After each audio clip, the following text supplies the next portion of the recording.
Саламатсыңарбы балдар? Бүгүн мен силерге кыргыз эл жомогу акылдуу дыйкан аттуу жомокту окуп берем. Кана эмесе балдар, ыңгайлуу отуруп алып, жакшылап көңүл бөлүп уккула. Бар экен, жок экен, байыркы өткөн заманда оозу кыйшык, эси жок хан болуптур.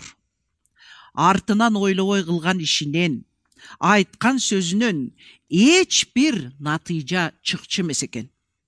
Бирок эси жок болсо да, эли ага аргасыздан баш ийчү экен. Кыргыз элиндеги оозу кыйшык болсо да, байдын уулу сүйлөсүн деген макал ошондон улам айтылып калган дешет. Хан бир күнү кыларга иши жок, саларга кушу жок. Эриги олтуруп, шашылыш түрдө эки жигитин чакыртып туруп: "Хей, силер азыр баргыла да, мага акмакты таап, алып келгиле" деп буйрук берет. Айлаганча, хандын буйругу эки болмок беле. Акмакты таап, алып келиш үчүн эки жигит жөнөп кетет. Сарайдан узаганда жигиттердин бири: "Мына, эми бизди мээнет анык чырмабадыбы? Акмакты эми кайдан табабыз? Аны таппай барсак, башыбыз алынат" дейт. Ой, сен де бир жеткен келесоо көрүнөсүң. Ким акмак деп киши тандап олтурмак белек? Биринчи эле жолуккан кишини жетелеп барабыз. Хан чакырып жатат десек, барбай турган эрки барбы? Дейт экинчи жигит. Экөө келе жатып, карагай сүйрөтүп бара жаткан бир кишиге жолугат. "Карагайыңды таштап, ханга жүргүн. Сени хан чакырып жатат" дешет жигиттер. Анда тиги киши: "Токтой тургула. Карагайымды үйүмө жеткизип коюп, анан барайын.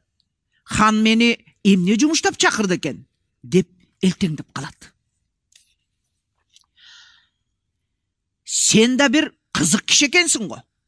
Эмнеге чакырганы менен сенин ишиң канча?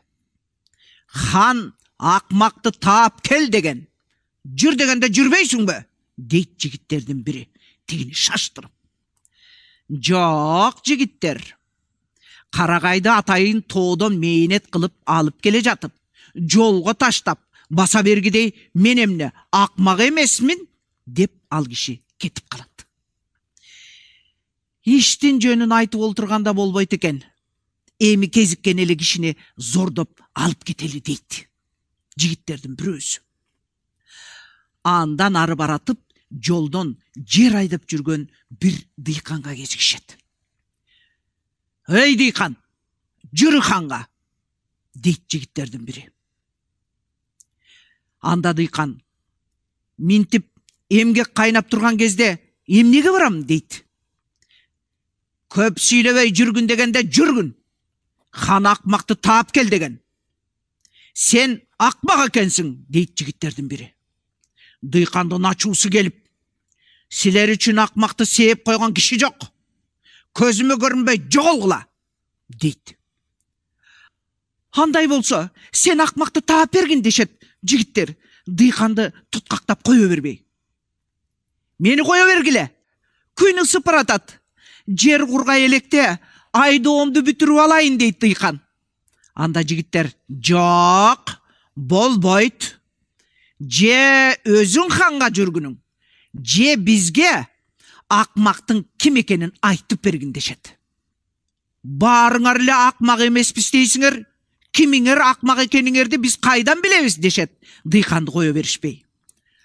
Айласы кеткен дыйкан: "Мейли эмесе, мен акмакты айтып берейин. Мени кое бергиле" дейт.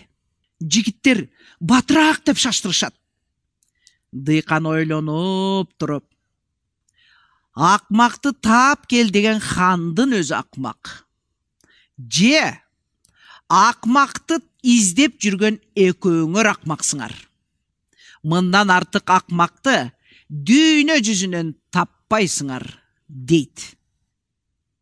Жигиттердин ачуусу келип, сен ханга сөз тийгиздиң, барып айтабыз дешет. Анда дыйкан, бир айтмактан миң айткыла. Деги ушуну ханга угуз айтсаңар экен, дейт.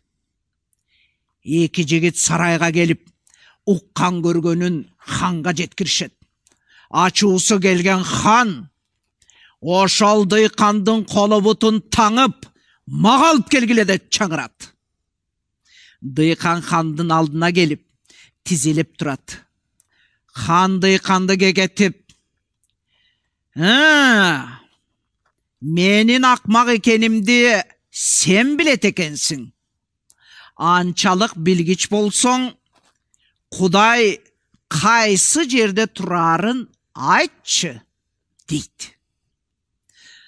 Анда дыйкан, ханым, мен ушул кебетем менен ханга акыл үйрөтүп, Кудайдын кайсы жерде турганын айтсам, мени кусур уруп кетпейби, дейт.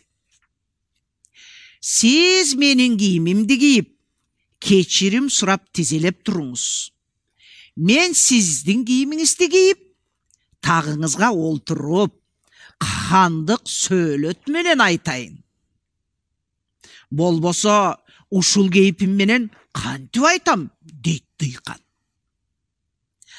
Акылсыз хан макул болуп, дыйканга кийимин чечип берет да, өзү айыптуу кишидей тизелеп турат. Дыйкан хандын кийимин кийип, тагына олтуруп, жигиттерди чакырып, ушунча издеп жүрүп, акмакты таппаптырсыңар. Мындан артык акмак болчу беле. Алып барып, акмактын башын алып салгыла, дейт. Көпкөн жигиттер башка сөздү укмак беле, ач кыйкырык салганына карабай, ханды желкелеп барып, башын кесип, кумардан чыгышат.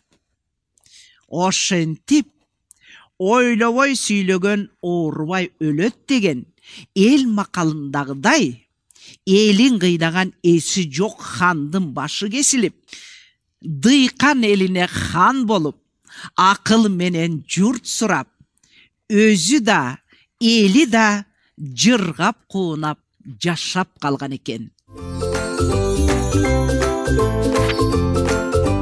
Кымбаттуу бөбөктөр, бүгүн силер Кыргыз эл жомогу акылдуу дыйкан аттуу жомокту уктуңар. Кана эмесе балдарым, эмки жолугушканча сак саламатта болгула.